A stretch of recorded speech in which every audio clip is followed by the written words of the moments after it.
Dzień dobry. Witam zainteresowanych.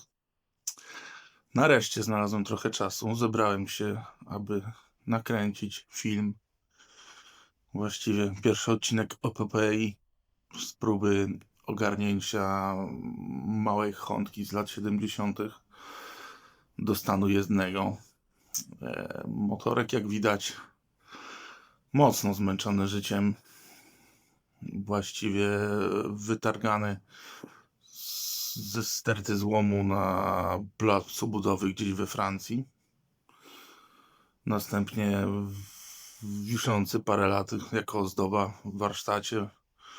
Później trafił w moje ręce jakieś 2-3 lata temu.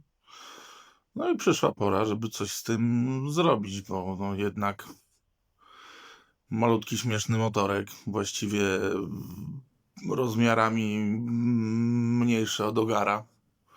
Jest na pewno krótszy.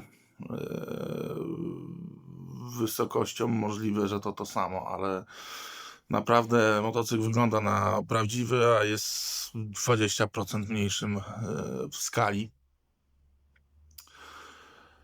I co? Jak widać, braków jest sporo, uszkodzeń również. No, porwana kanapa, no, można sobie kupić pokrowiec albo oryginalną, ładną. Części ogólnie rzecz biorąc są dostępne, jeśli tutaj chodzi o głównie eBay, Francja, Niemcy. No najgorzej, no, obcięte tłumiki, bo jednak właściwie jest to pusta rura, no.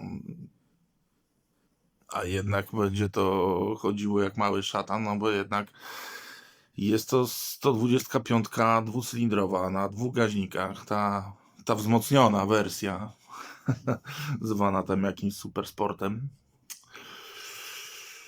Drugiego boczka nie ma. Jeden jest rozwalony, który widzimy.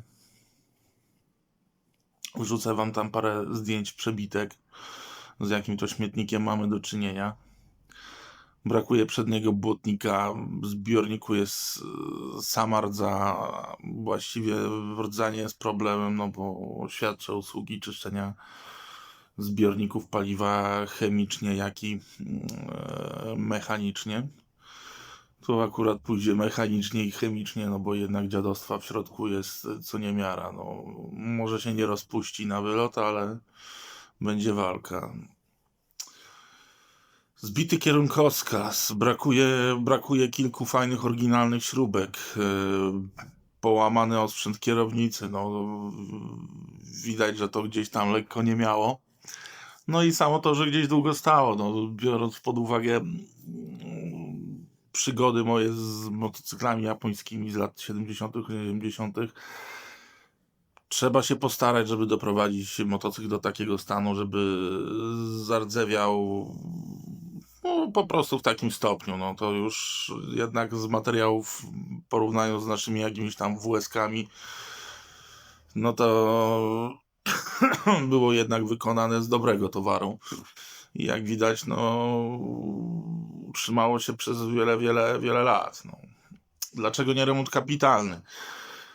Koszty, bo tak naprawdę biorąc pod uwagę samo dokompletowanie tego egzemplarza w brakujące elementy uszkodzone,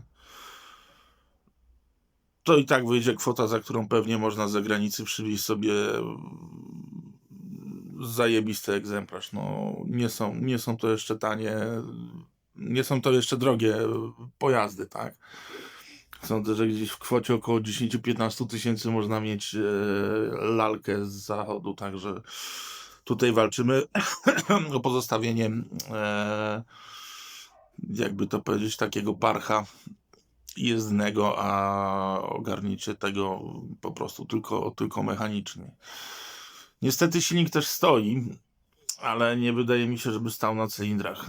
Jak spuszczałem olej, no to poszło tam wody trochę, więc liczę jednak na solidność konstrukcji, że przyłapało gdzieś na dole, czy to na jakimś łożysku na skrzyni, czy po prostu syf w silniku, a no jednak nieduże pierdoły wystarczą, żeby to po prostu stanęło i nie dało się przekopać, tak?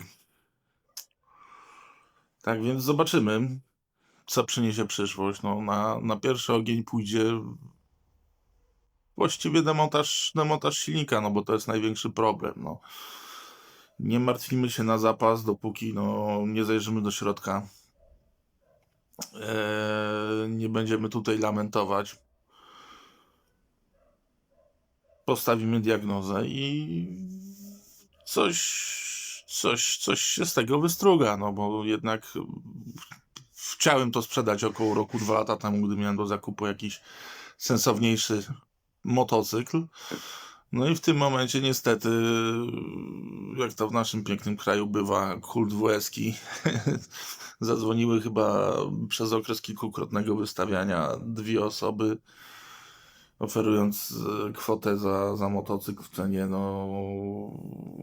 ogara ze złomu, także w kraju, gdzie ludzie płacą po kilka tysięcy złotych za złachaną WS-kę, no to jest to dla mnie trochę niezrozumiałe. No, jednak jest to bardziej finezyjny i sensowny motocykl i jednak mimo rozmiaru sądzę, że właściwości jezdne ma nieporównywalnie większe, no i sama bezawaryjność. No tutaj widać od razu na pierwszy rzut oka, że nie jest to demolut, tylko jednak trochę klasą. Kosmos dalej, kosmos wyżej. Motocykl. Także oczekujcie następnych odcinków. Szerujcie, inwigilujcie, lajkujcie. No i widzimy się już niebawem. Jak motorek będzie już troszkę rozszabrowany, zajrzymy do silniczka i będziemy zastanawiać się, co dalej z tym fantem zrobić. Dzięki, cześć, pozdrawiam.